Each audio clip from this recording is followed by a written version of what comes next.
Hello and welcome to four random books. Number one. Okay. So,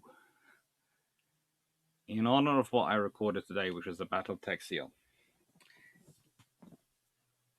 I have decided on four Stuart Age books, which actually I brought up in the talk, and I thought I'd go through them more properly.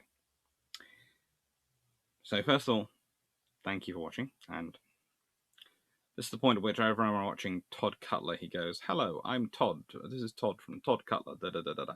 So I'm Dr. Alex Clark, and welcome to the first ever episode of Four Random Books, which is cover for my normal delivery at this time of the week of Brew Ships, which is a book review / question and answer show, which is normally done live.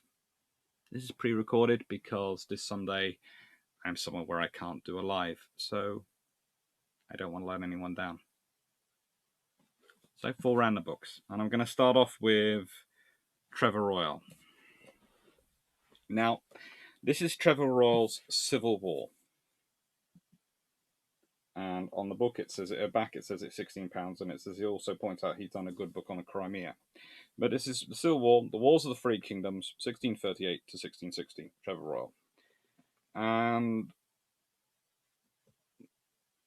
basically, I thought when I was reading through this book, I was looking for a book which would give me a narrative of this Civil War.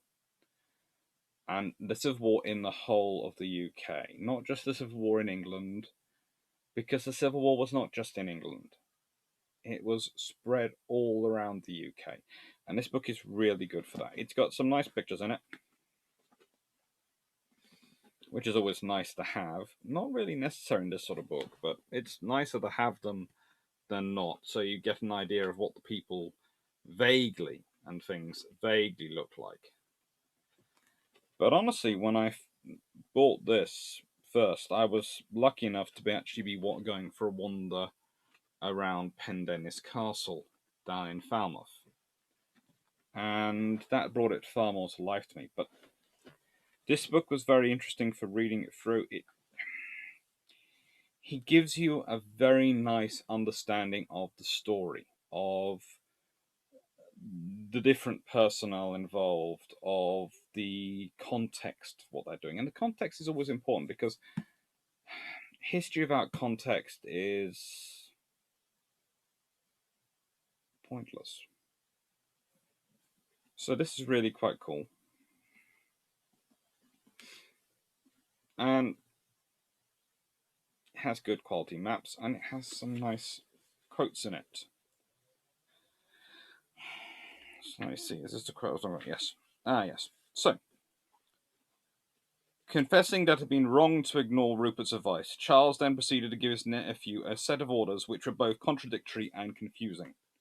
"If York be lost, I shall esteem my crown little less, unless supported by your sudden march to me and a miraculous conquest in the south before the effects of the northern power can be found here. But if York be relieved, and you beat the rebels' army of both kingdoms, which are before it, then, but otherwise not, I may possibly make a shift upon the defensive, to spin out time until you come to assist me. Where therefore I command you, by the duty and affection I know you bear me, that all new enterprises laid aside, you immediately march according to your first intention, for your force to the relief of York.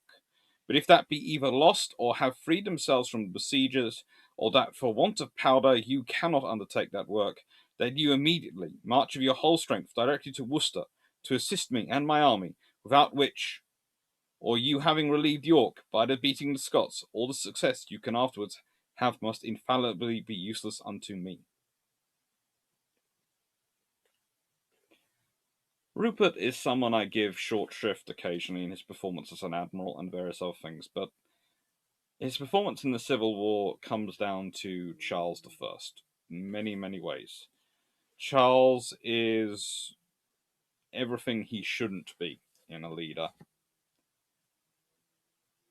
But this is a great story. This is a great history, and it's a great story. If you want something which is going to give you a nice overview to the English Civil War, to the Scottish Civil War, to the Welsh Civil War, to the Irish Civil War, to the war, each bit of the three kingdoms, but really it should be of the four. but it's 3 kingdoms and a principality. This book is good.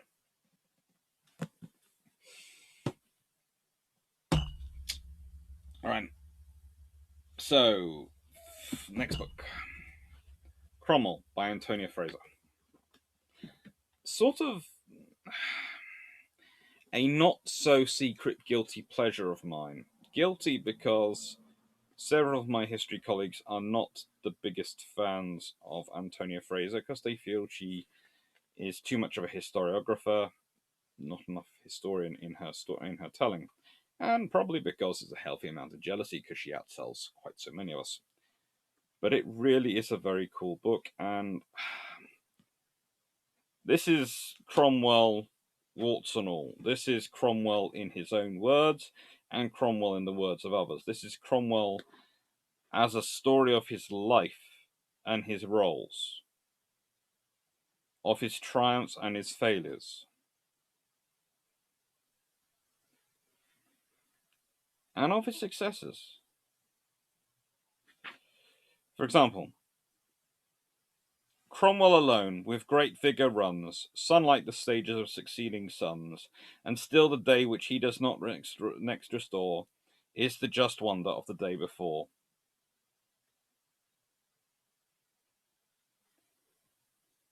It's got some really interesting little quotes in here.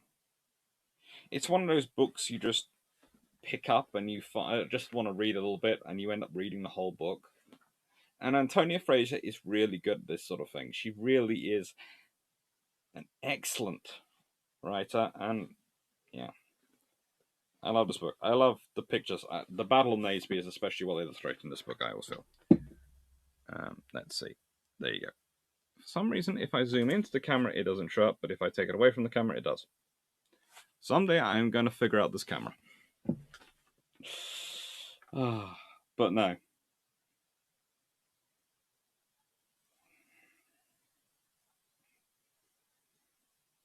I don't know who picked the Battle on Naseby as a good position to have a fight in, but it really isn't from the King's perspective. So I'm going to presume it was the parliamentarians.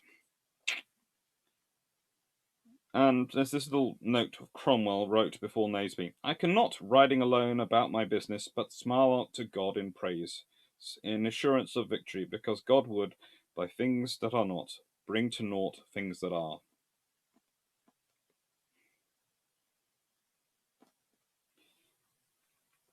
At least in his public writing, he is a man of a very simple, fundamental faith. But the story that is unwoven in this book and is displayed is of a man who is far more complicated. The Lord Protector is not a necessarily all-conquering, all-popular figure, even to this day, but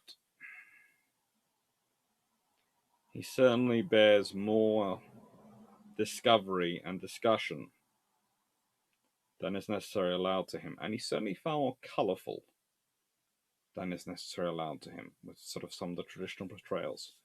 So, definitely worth a read. And a very cool book. Right. I am watching time a little bit because I'm aiming for 15 minutes. And I'm at the 7-minute mark. Next one. Antonia Fraser again, King Charles II. These books are both £10. And again, pictures. Lots and lots of pictures. Always nice to have pictures, and always nice to realise that when they were looking for Charles II, and when they were getting Charles II, they were looking not for a replacement king, but for a replacement Lord Protector. Cromwell's son was not up to the task, and they couldn't find anyone else who would fit that role, and that was trouble. When Cromwell dies, he leaves a huge hole in the fabric of the nation he has forged in many ways. Because it is the united nation he has forged. Perhaps united in its unhappiness with his rule, but united it is. and no one is publicly trying to fight him over his rule. He's far too good at wielding an army, and far too much of an army for anyone to do that. In fact, most of the neighbours are kind of looking at the United Kingdoms of sort of under Cromwell's leadership and going, "Please stay there, please stay there."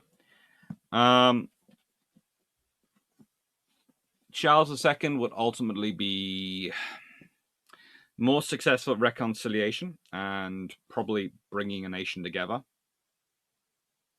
especially when he declares war on the Dutch and for a third time and brings most of the country again together in opposition to him, thanks to some very careful manipulation of the press by his nephew.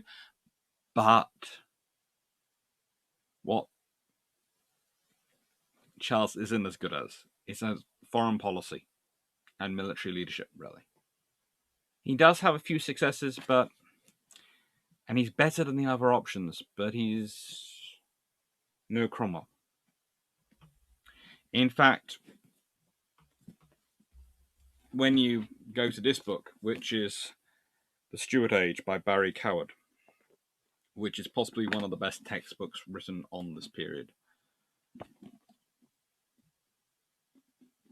and certainly one which saw me through university, if I'm being honest, and my teaching to this day when I teach on the subject. You realize when you're looking at a book like this, which goes through everything in intense detail with tons of quotes, tons of pictures, but most of all, a very sharp, analytical tone.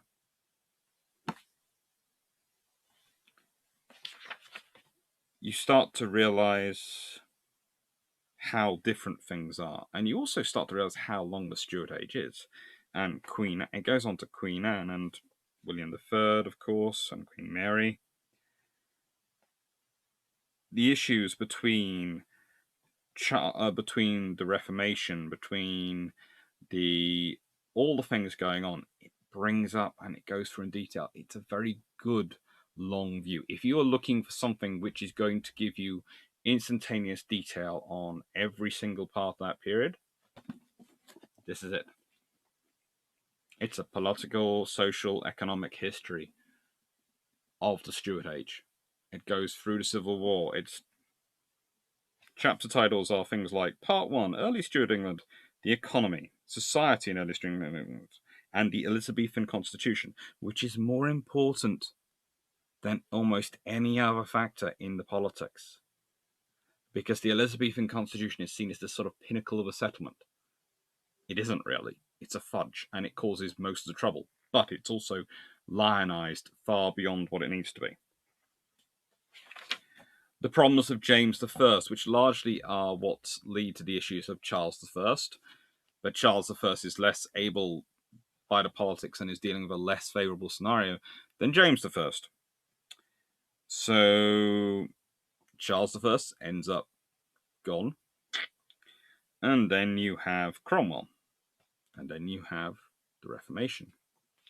And Charles II and James II, who also ends up gone. But this time they replace him with William, who beat Charles II in war. So, makes sense. So, I think I will call this the Stuart Age books.